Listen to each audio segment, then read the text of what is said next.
ఓం నమో శ్రీ లక్ష్మీ వెంకటేశ్వరాయ శ్రీ మహాగణాధిపతే నమః. ఉగ్రం వీరం మహావిష్ణుం జ్వలంతం సర్వతోముఖం నృసింహం భీషణం భద్రం మృత్యుర్నమామ్యహం. ప్రేక్షకుల నమస్కారాలు తెలియజేస్తూ ఈ వారం రాశి ఫలాలు జూలై 19 నుంచి జూలై 25 వరకు ఉన్నటువంటి గ్రహాల యొక్క పరిస్థితిని అనుసరించి మనం రాశి ఫలాలు తెలుసుకుందాం. అయితే ముందుగా మనకి ఈ 19 నుంచి 25 లోపల ముఖ్యమైనటువంటి పండుగలు చూసినట్లయితే 25వ తారీఖు తొలి ఏకాదశి అవుతోంది. శయన ఏకాదశి అంటారు.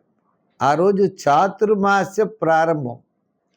ఆషాఢ శుద్ధ ఏకాదశి లగాయతు. మనకి కార్తీక మాసంలో ఈ వ్రతం పరిపూర్ణమవుతుంది. 4 మాసాలు పూర్తవుతాయి. ఆషాఢం నుంచి భాద్రపదం, భాద్రపదం నుంచి ఆశ్వీజం, ఆశ్వీజం నుంచి కార్తీకం. ఈ 4 మాసాలు అయ్యేటప్పటికీ చాతుర్మాస్య వ్రత దీక్ష అంటారు. ఈ 4 మాసములు విష్ణుమూర్తికి చాలా ప్రీతి అయినటువంటి మాసములట. ఈ చాతుర్మాస్య దీక్ష వహించేవారు ప్రాతకాలంలో స్నానం చేసి ఒక గదిలో స్వామికి మండపం ఏర్పరిచి విష్ణుమూర్తిని పెట్టుకుని అఖండ దీపారాధన 4 నెలలు పెట్టుకుంటారు.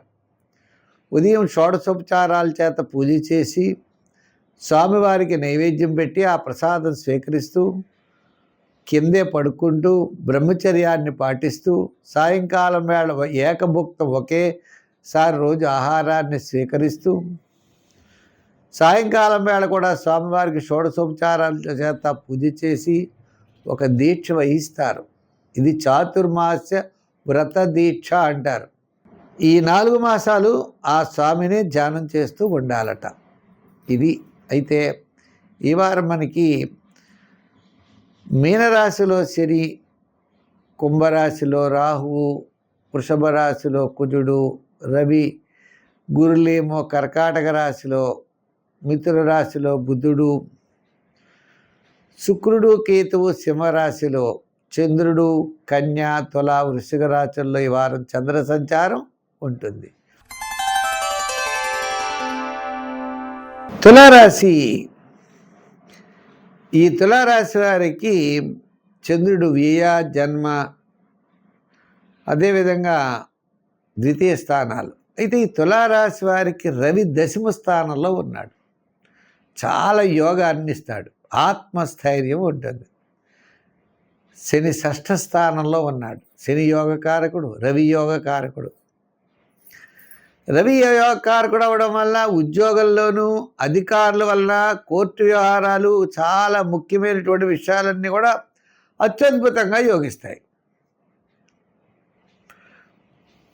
ఇంకా రెండో విషయం, 6వ స్థానంలో శని వల్ల ఎంతటి కార్యక్రమాన్నైనా మీరు పూర్తి చేయగలుగుతారు. సమస్యలు ఉంటాయి, ఆర్థిక సమస్యలు ఉంటాయి. ఆర్థికంగా పెద్దగా డెవలప్మెంట్స్ ఉండవు, ఏదో వస్తాయని ఊహిస్తూ ఉంటారు తప్ప చిన్న చిన్న ఆటంకాలు ఎదురవుతూ ఉంటాయి. ఏదైనప్పటికీ కూడా ప్రతి పని యందు శ్రద్ధ, ఆలోచన చాలా అవసరం.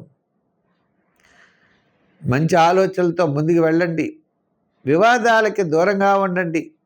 ఏ కార్యక్రమాన్నైనా మీరు చేయగలుగుతారు. ఇంకా శుక్రుడు లాభస్థానంలో ఉండడం వలన విందులు వినోదాల్లో పాల్గొనే అవకాశాలు ఉంటాయి. వస్త్రాలు, అలంకారాలు సమకూర్చుకుంటారు. చిన్న చిన్న ఇబ్బందులన్నీ తొలగుతాయి. బంధుమిత్రుల యొక్క సహాయ సహకారాలు మీకు లభిస్తాయి. దూరం నుండి శుభవార్తలు అందుతాయి.